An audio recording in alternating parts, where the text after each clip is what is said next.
Live from KSAT 12. Good Morning San Antonio starts right now. Hi, good morning. It is almost Friday, Thursday, January 26th. And we are just above 40 degrees, so a chilly late January day here in South Texas. That's right. It's been kind of, cold morning almost every morning this week, Justin. It has. It's felt like winter, and these temperatures are a little bit below average. Some places did get down to freezing this morning. In fact, here in San Antonio, down to 34. Not quite there, but many of the surrounding areas did. We saw freezes up in the hill country and then some spots here in San Antonio, especially out towards Randolph, Port SA, where we got down to 31 and 32 respectively. 32 Uvalde, 32 down in Pleasanton. This is probably our coldest morning throughout our 7-day forecast. Just keep that in mind. And temperatures are already rebounding. We're up to 42 at the airport now, 40 in Helotes, 34 Comfort. And look at that. They're jumping up as we speak. 38 in Bandera, 35 Kerrville, 38 out in Gonzales. You'll see these numbers take big jumps next few hours, as we got a lot of sun out there. 50 by 11 o'clock, 52 noontime, and then our high temperature today is 58. Right about where we were yesterday, and that's just about where we'll be tomorrow. When we came in to do the forecast today, I knew it would take some time. It took me a lot of time because there's so much in there. Next week, looking better and better for rain chances. That's what I'm excited about. We're going to jump into all of that, let you know when we think the best rain chance will be. That's coming up here in just a few minutes, guys. Justin, thank you. Real quick, we're going to let you know we've only seen one minor accident out there, but we're going to let you know we're seeing some two reports of road debris right now. They both are listed at I-10 westbound. One is listed I-10 west at Fulton. The other one is listed I-10 west at Hildebrand. Looks like a couple of lanes may be blocked in the middle of the freeway. Again, that's westbound 10 out near Hildebrand. Meanwhile, these TransGuide cameras, the shots look good here. Things are moving there. And let's go ahead and look at today's 9 at 9. We're getting our first look at how the U.S. economy ended in 2022. The fourth quarter gross domestic product report was released this morning. It shows there was growth at an annual rate of about 2.9%. The teacher shot by a young student in Virginia earlier this month intends to file a lawsuit against the school board. That's according to her lawyer that alleges the shooting could have been prevented by school administrators. The announcement came on the same day the school board voted to oust the district superintendent. Video of the attack on former House Speaker Nancy Pelosi's husband will be released soon. A California court ruled the district attorney's office must make the 911 calls, any video and any audio recordings public. Lawyers for the man accused of attacking Pelosi argued the release of evidence would damage their client's right to a fair trial. David DePape entered a second not guilty plea to state charges last month and has waived his right to a speedy trial. There are a lot of questions swirling around Washington, D.C. right now, and lawmakers want answers. The Senate Intelligence Committee says they have not been given access to the classified information discovered in the possession of President Joe Biden and former President Donald Trump. Meanwhile, the roughly 12 items of classified material discovered at former Vice President Mike Pence's home are described as background briefing memos, according to numerous sources. Federal authorities are warning nursing boards in every state after uncovering a ring that sold thousands of fake diplomas to nurses. Investigators say 3 nursing schools based in South Florida sold more than 7,600 fake diplomas at around $15,000 each. In some cases, students would use them to obtain nursing jobs in other states without the proper training. Authorities have charged 25 people in the scheme across multiple states, including Texas. The Transportation Department is investigating the travel troubles on Southwest Airlines around Christmas. Specifically, officials want to know if the airline knowingly scheduled more flights than it could actually handle, which could be considered an unfair and deceptive practice under federal law. Over the last 10 days of December, Southwest canceled nearly 17,000 flights. New survey shows many American homebuyers are misinformed about the housing market. On average, Americans hope to spend about $269,000 on a home, but the median home price is actually $100,000 more than that. Many prospective buyers think prices will drop significantly this year because of a housing crash, but real estate economists say that likely won't happen. We'll see. Small businesses across the country have been hiring a lot since February of 2020. Companies with less than 250 people have seen net hiring gains of nearly 3.7 million workers. Meanwhile, big businesses have cut about 800,000 positions. If you haven't done so already, make sure to update your KSAT News app. It's gotten a makeover. The new version lets you customize the news that's important to you. Check out our web story on KSAT.com about the upgraded KSAT app for all the details. And that's today's 9 at 9. In your morning headlines, not quite a deep impact or Armageddon kind of scare, but an asteroid is headed very close to Earth. And a health warning if you get those gel manicures. Plus, the Razzies getting a little taste of their own medicine. And speaking of taste, Fireball minis don't have the same impact as the big bottle, and the company may pay a price. Our David Sears is here to explain all of these stories. They have a cinnamon spice kind of problem, don't they? Yeah, they do. We'll get to that in just a second, but first let's start with this. Get ready to duck. This red line right here, that's an asteroid, and it's headed this way. This thing is about the size of a box truck, but have no fear. It's not going to really be that close to Earth. When it goes around Earth right there, it's going to be the tip of South America, 2,200 miles away. So I think we're okay. The name of the asteroid is 2023 BU. After it passes by, it's expected just going to disintegrate in the atmosphere. There may be a little debris falling around here and there, little small meteorites. But nothing to worry about. This particular asteroid was actually discovered by an amateur astronomer. He works out of an observatory in Crimea.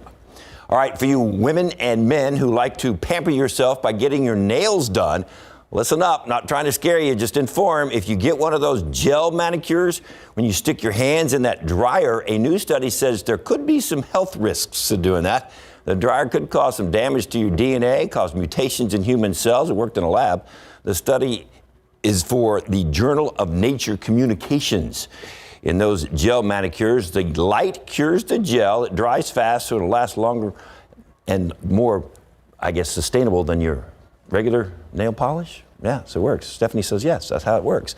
A dermatologist professor says it's similar to the risk of a tanning bed, though. So some nail salons actually use LED light. They don't put out UV light, or at least they put out a very small amount. It is suggested that you get that method of manicure. You should check with a dermatologist and let them know, especially if you are at risk for skin cancer. Do you use that method? It's sometimes. But there are gloves you can get. Okay. Yeah, to avoid that light. Be careful. Yeah. Now the Razzies are getting razzed. The Razzies are those awards that actually make fun of other Hollywood awards. They recognize the best of the worst performances in Hollywood. Apparently the Golden Raspberry Awards, that's their formal name, have gone a little too far. They put a child actor on their list of nominees. Ryan Kira Armstrong was nominated for the Worst Actress Award for her performance in Firestarter, but there was a lot of backlash, a lot of pushback because Armstrong is only 12. So the Razzies decided to take her name off the list, and they also issued an apology. Good for them. They said from now on, they're only going to nominate those 18 and older.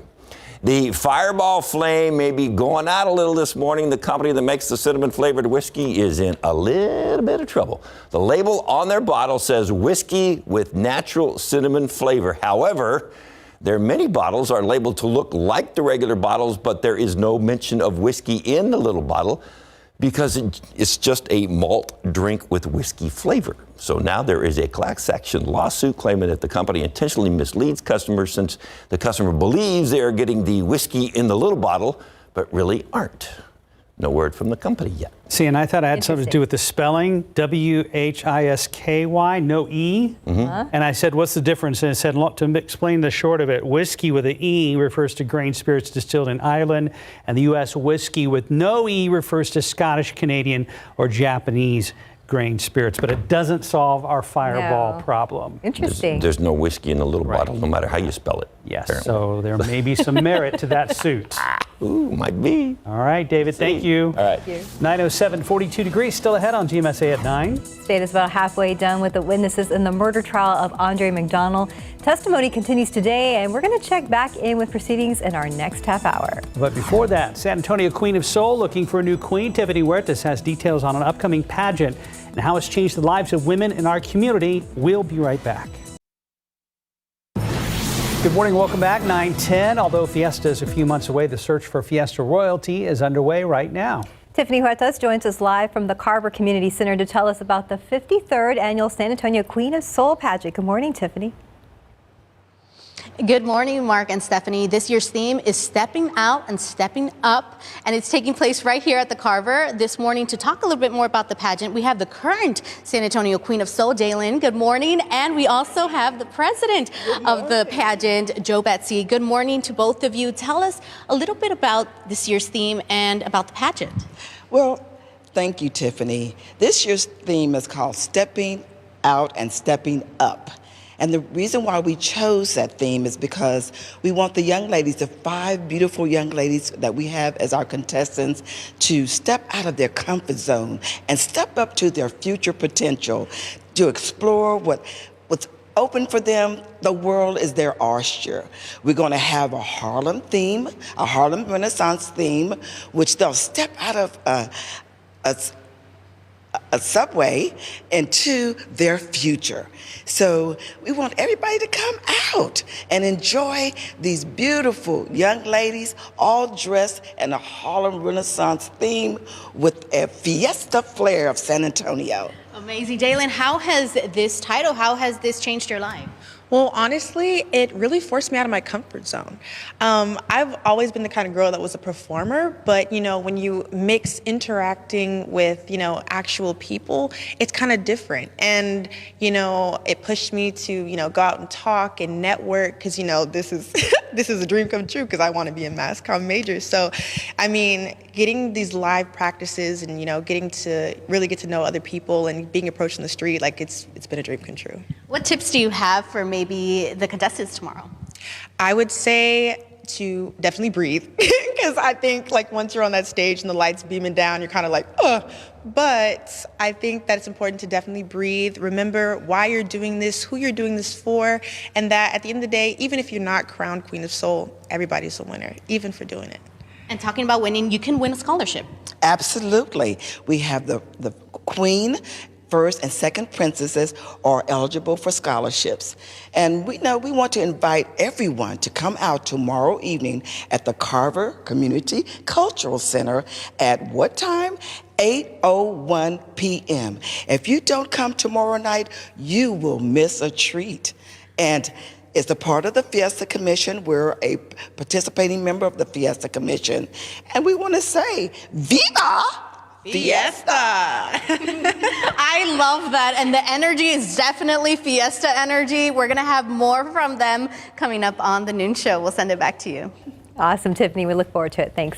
Go outside with live cam. We haven't been outside. I haven't been outside since early this morning when we came in. They don't, as I've said before, they don't let us out very much here at KSAT. But 42 out of the airport.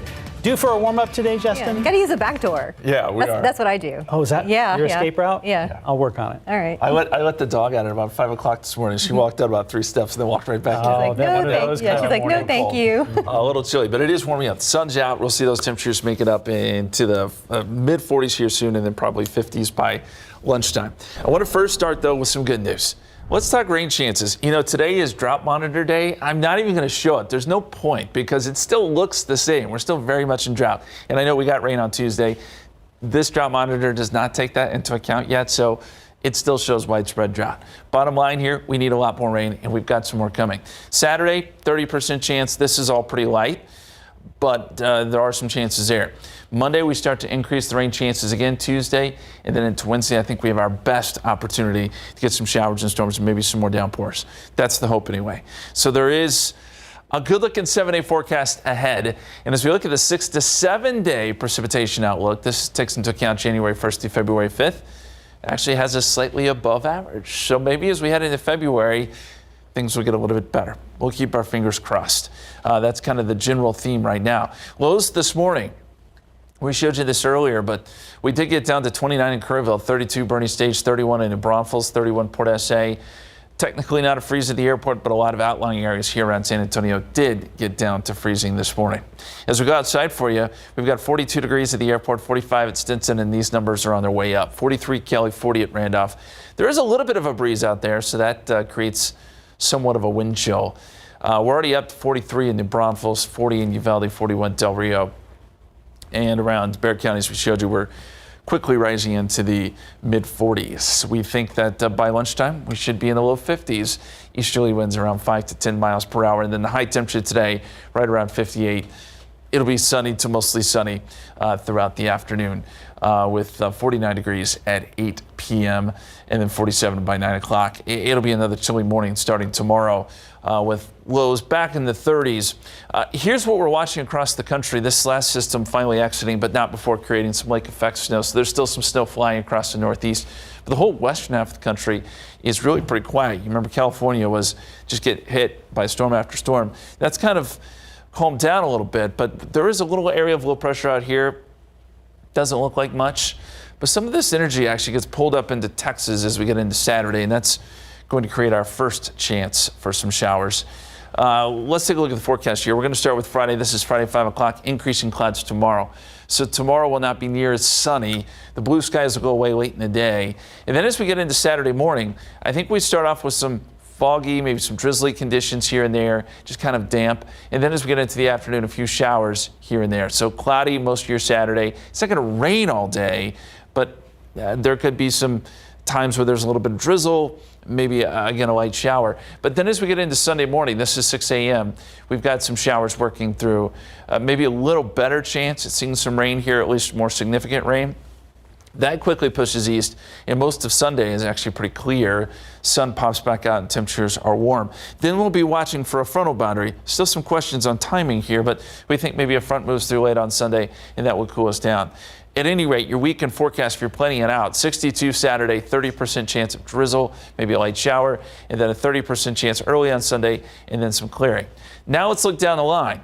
We'll go Sunday into Monday here. We're going to get another stronger system developing out west, and this one works towards Texas. We'll get some overrunning behind that front I was just talking about.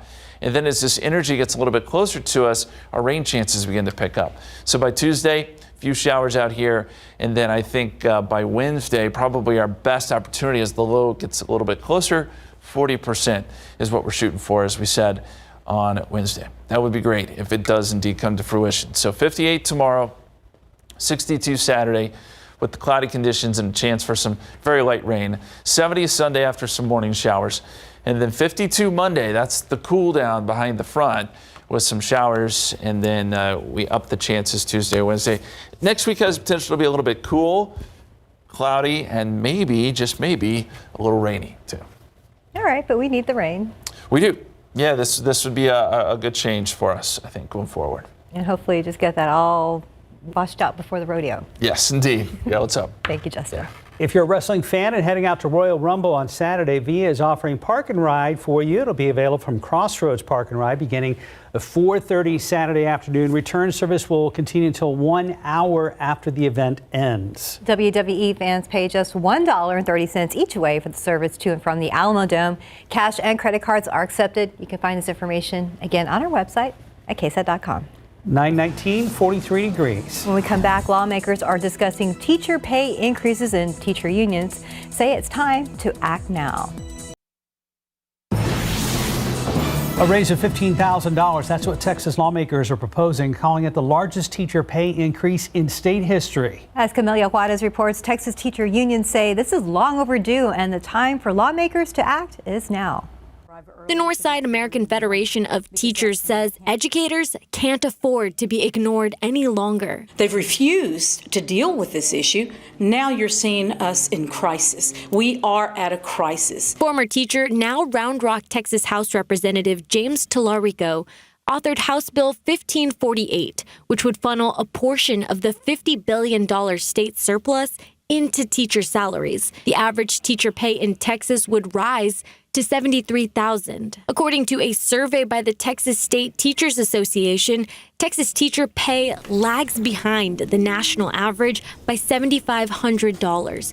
That survey also revealed 40% of teachers have an extra job to pay the bills. Or some of them take 2 or 3 jobs to make ends meet, even though they fear that the fact that they're having to take extra jobs detracts from their teaching. Both TSTA and Northside AFT say a pay raise could help staffing shortages and allow experienced teachers to stay. Robison and Longoria are asking lawmakers to listen to educators. Public school employees in both parties who are expecting you to act on their behalf. They've been neglected, dismissed, disrespected for far too long. This bill isn't just for teachers. Support staff, which includes custodians, bus drivers, they could also see a 25% pay increase. Camalia Juarez, KSAT 12 News. Now to a story making national headlines. Fresh controversy surrounding New York Congressman George Santos after some critical revisions to his campaign funding documents. Many on Capitol Hill are raising questions ranging from who loaned the Santos campaign thousands to just who is managing that money. ABC's Justin Finch has more. Good morning, and more questions and answers stemming from the Santos campaign's amended financial disclosures, which appear to now more complicate than clarify how he and his campaign earn money. All as calls grow on both sides of the aisle and in Santos' own district for him to resign. New York freshman Representative George Santos closing the door on campaign financing questions. I have no comment for you on that. I have no clue what you're talking about, ma'am. New campaign disclosures filed Tuesday suggest at least $625,000 Santos marked as self-funded may not be after all. Now, one March 2022 loan for $500,000 and another last October for $125,000 are no longer marked as personal funds from the candidate. And because the revised filings omit the loan's sourcing, interest rates, and due dates, experts say Santos could face campaign finance violations.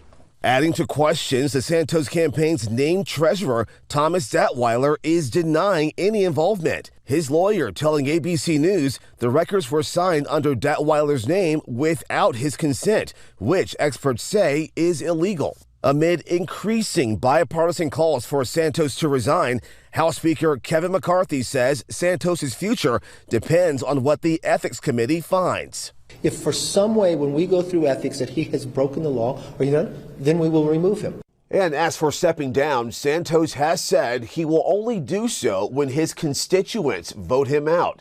Justin Finch, ABC News, Washington. 926, 44 degrees. More ahead on GMSA at 9. Including a dream job for cheese lovers, what a group of researchers are studying and how you can get involved if you're interested. Spurs started their back-to-back games in Cali against the Lakers last night. David will be back with lowlights from that game and a look ahead to tonight's matchup. And welcome back. It's 9:29. This is day 4 of the murder trial of Andre McDonald underway this morning. The state is halfway done with their witnesses and could rest early next week. And right now you can see an FBI special agent showing evidence that was found in their vehicles. A pair of gloves right there in a Lowe's shopping bag. More of that evidence review coming up. McDonald is accused of killing his wife here in Bexar County back in 2019. If found guilty, he faces up to life in prison. We are live streaming this trial to the very end. You can watch it live on KSAT.com, the KSAT Plus app, and also on the KSAT YouTube channel. Court reporter Erica Hernandez will have updates, of course, in our later newscasts. And the annual point-in-time count was recently done by volunteers who hit the streets to get an idea of how many people are homeless in San Antonio and Bexar County. KSAT's RJ Marquez explains what the count means in the effort to reduce homelessness in our metro area. Every January, volunteers canvass the city for one night to get a better idea of how many people are experiencing homelessness. Our homeless service providers counted everyone staying in emergency shelter, and we sent volunteers over 400 out into the community to count everyone living unsheltered. Katie Vela with the South Alamo Regional Alliance for the Homeless says it's an opportunity to check on unhoused neighbors, many who are hidden in plain sight. It's a great way to learn about homelessness, meet people where they are, hear their stories, and it really broadens their understanding of the issue. The information also helps make sure funding goes to the proper programs to fight homelessness. Last year's pit count was nearly 3,000. That was slightly up from 2020, the count taken right before the pandemic. I hope we don't see increases in homelessness, but I know for sure that we've seen an increase in the severity of the needs for people that are out there. Vela says those needs include long-term disabilities, medical conditions, and difficulties maintaining housing. Focus on drawing the best out of our community partners and how we work together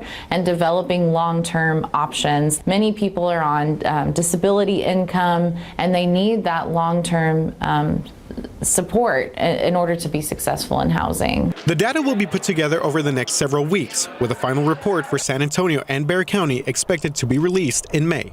RJ Marquez, KSAT 12 News.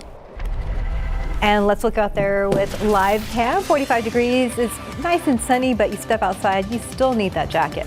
Oh, for sure. Yeah, it's going to be a while before we get up into that kind of tolerable range to be outside without the jacket. If you're in the shade, especially, because those temperatures are still pretty chilly. And there's a little bit of a wind out there to create a wind chill. Right now, we're sitting in the 40s, 42 here in San Antonio. You still see the really cold stuff up there in the Texas Panhandle, 24 Lubbock, 31 Abilene, 33 in Wichita Falls. And it's cold for a large portion of the country. I'll point out International Falls, which is often the coldest place in the country, is at -11. There is some cold air up there in Canada.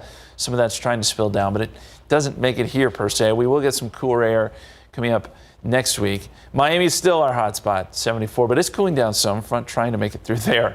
So most of the country dealing with some coolish weather, at least at the moment. I want to show you the visible satellite once again. I know this is kind of hard to see. I mentioned this yesterday, but it is still there. Still some snow on the ground up there in the Texas Panhandle. We can see that with the visible satellite picture, stretching from Lubbock up to Amarillo.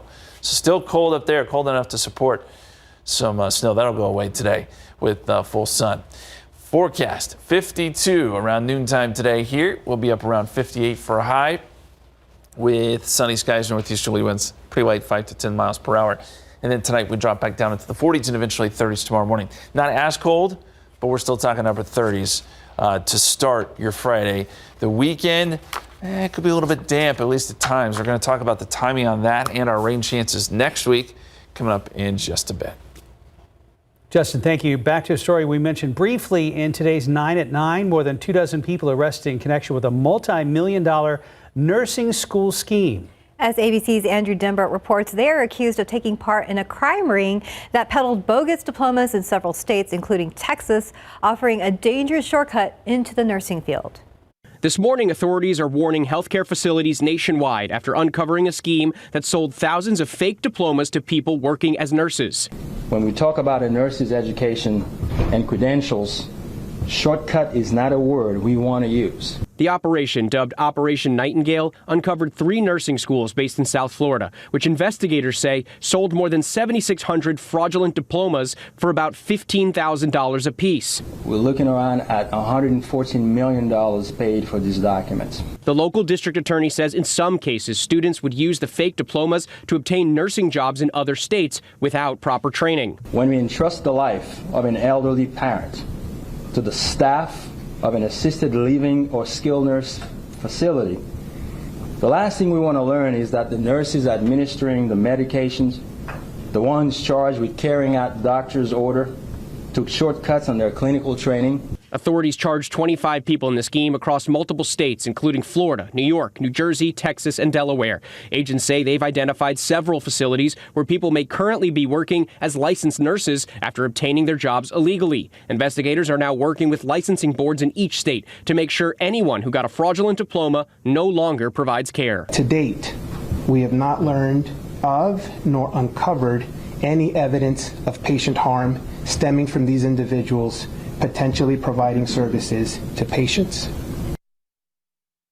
The 25 suspects face fraud and conspiracy charges. The 3 schools have been shut down. Andrew Dimbert, ABC News, New York. Welcome back to Silver and Black out west. The first of back-to-back games in LA for the Spurs began last night when they faced the Lakers. And the Lakers got some big players back, which probably helped them beat the Spurs. David Sears is here to explain. Hey. Good morning. Hey. You all right over there? Yeah. Okay. You know. You know, just it's been a long season for a lot of people, including. Yeah, and everybody's in the shot. Okay, we're good. Okay, we're all good? Yeah. All right, so the Spurs took on the Lakers, and Anthony Davis was back after missing some time. 21 points. LeBron had 20. And you just like for the Spurs to beat the Lakers. Just you don't care what kind of season they're having. Just beat them once. At least once would be nice. Just throw us a bone, Spurs. 0-4 against the Spurs, against the Lakers this year. So, but the Spurs played like you would expect them to play. They either get blown out from the beginning and it's a no contest, or they're hanging in there throughout the game. And last night they hung in there. They actually led 89-88, and there was about 8 minutes left in the game when they led that. And then the Lakers just took off with it and ended up winning 113 to 104. But once again, the Spurs, they're making rookie mistakes because there's a lot of rookies on the team. So, but it wasn't a bad effort. Keldon Johnson came through last night. He had 25 points. Once again, Anthony Davis 21. They held LeBron to 20 last night. So this is the start of back-to-back games. The Spurs will take on the Clippers tonight. So hopefully that turns out a little bit better. And then they come home for a few games next week. And then it's off on the rodeo road trip. So we'll see how they do on back-to-back games. Hadn't been all that successful. So. I saw a picture of Kawhi playing against the Spurs in a recent game, and he was moving one of our guys. I can't remember if it was Jeremy Sohan, but he was moving him out like he was just in the way. Yeah. Just let me do my thing. What was that guy's name? Kawhi? Leonard? That Remember guy. him? Don't want to talk about it? Understood. Yeah. David, thank you. In the past. Yes. Let's leave it in the past. You right? notice he didn't make the make any appearances during the 50th year celebration. You notice that? I did notice that after the he fact, but we did notice that Kawhi did not make an appearance at the Alamo Dome for that game. Not invited. So neither did DeJounte Murray. Just pointing that out. Okay, we can go on. We're not talk trying about to start DeJounte something. Murray. We're just insinuating that we want to start something. Okay, 9:38, 45 degrees. You're watching GMSA at 9. And with tax season underway, there are some things you need to know before you file. When we come back, the changes to be aware of.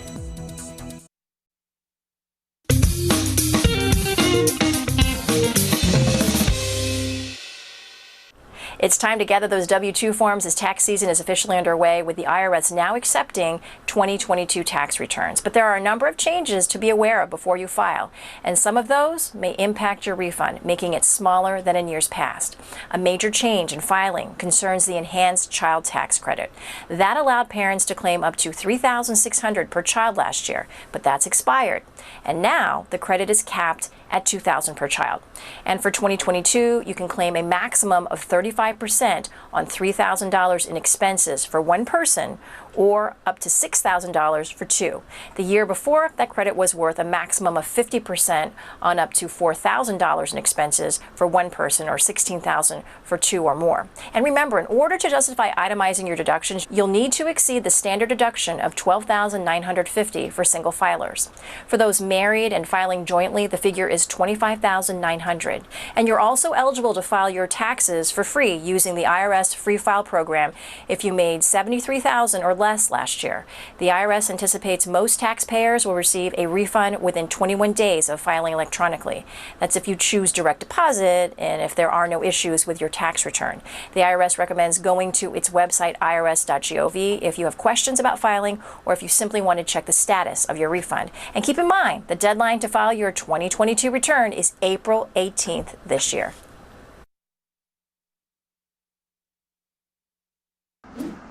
And let's look at the roads with TransGuide. I-35 in Nogalitos, we see an accident there. You can see those vehicles there off to the side of the road. Southbound 35 at Nogalitos, they're showing right now 3 to 4 lanes blocked. Justin, what do you have?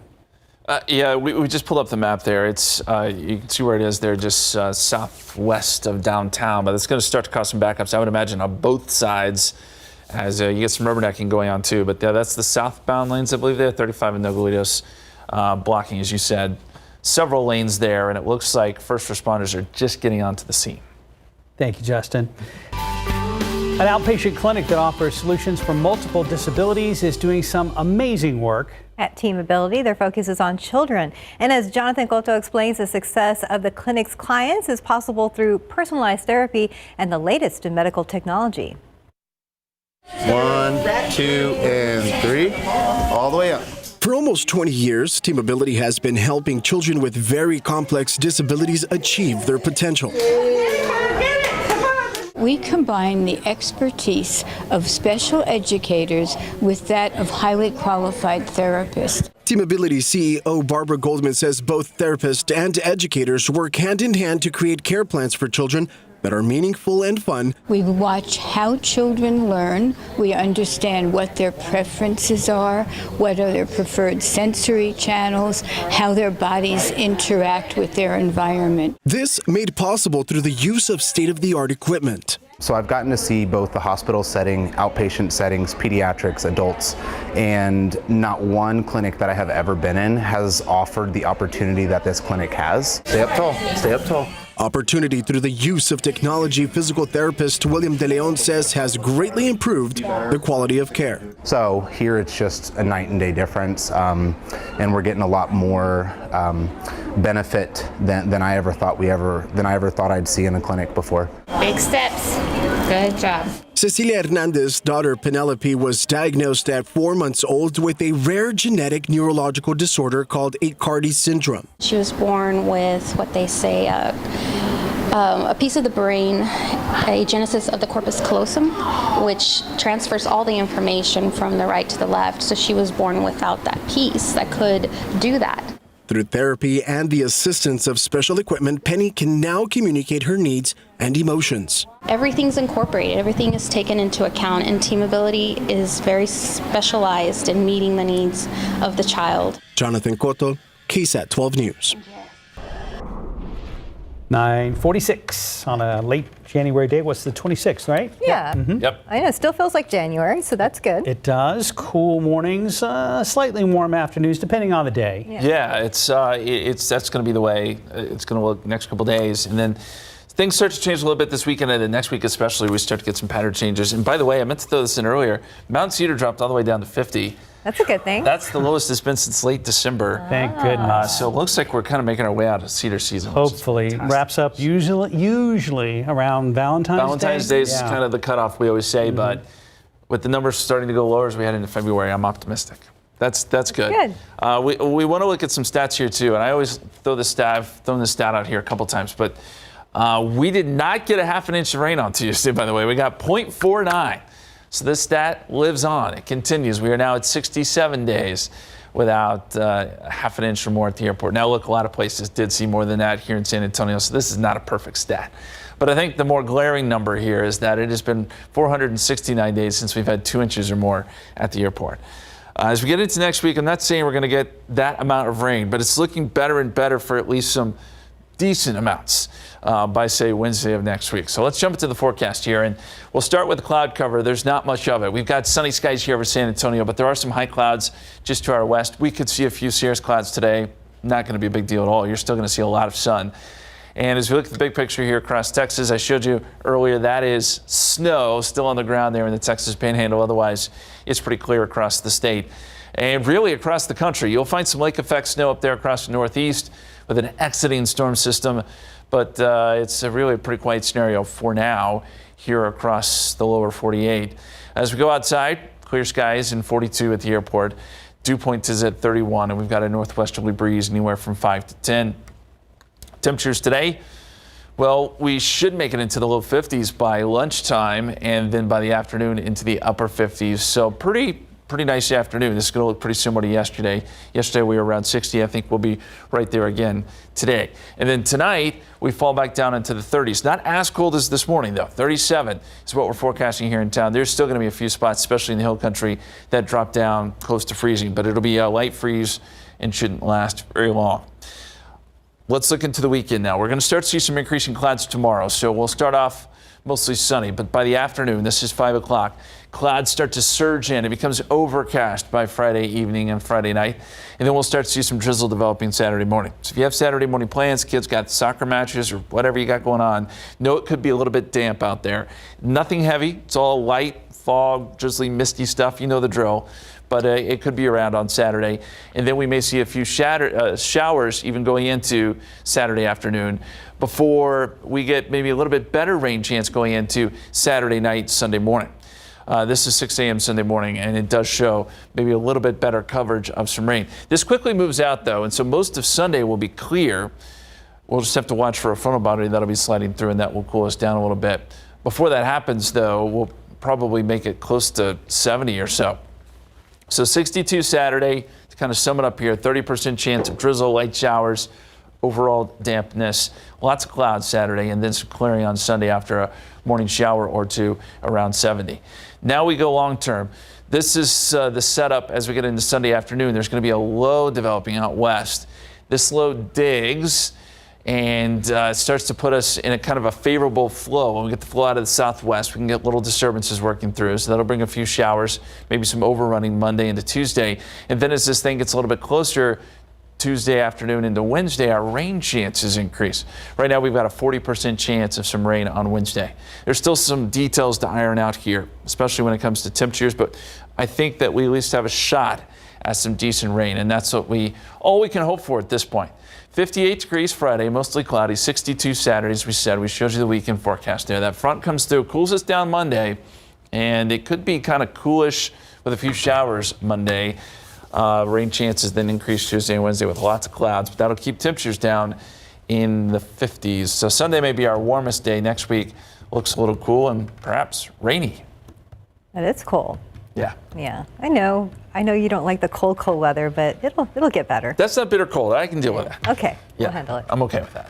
Yeah. Thank you, Justin. Yeah. 9:50, 46 degrees. And if you love cheese and you love sleep, then this next story will definitely be for you. When we come back, what researchers are studying and how you can get involved. This job's got my name written all over it. All over it.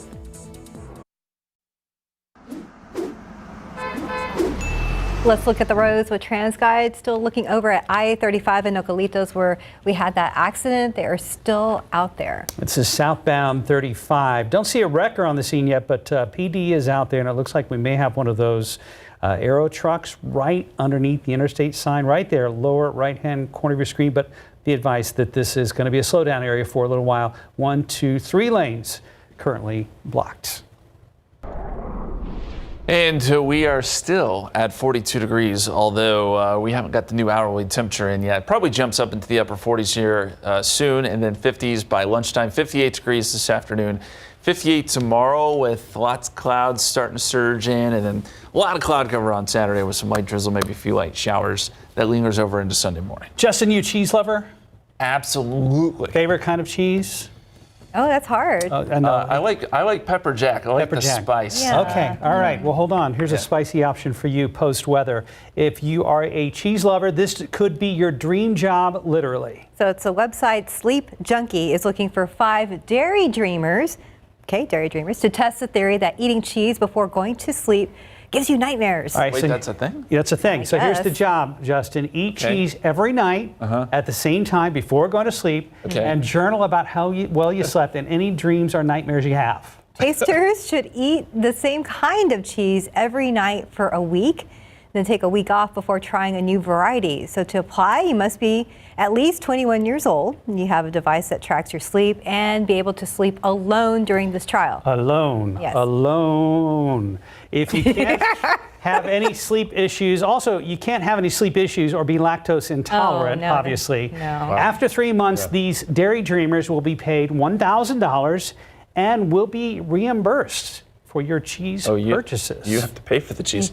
Oh, goodness. Which can add up pretty quick these days. Well, lactose intolerant, can you just take Lactaid and still do the study? I don't know. I mean, we can read the fine print stuff. How do you remember your dreams anyway? I don't. I mean, I never do. You're supposed to journal. You're supposed to. You already journal, right? No. No. Okay. Have a good day. Where's that journal we found it, Justin?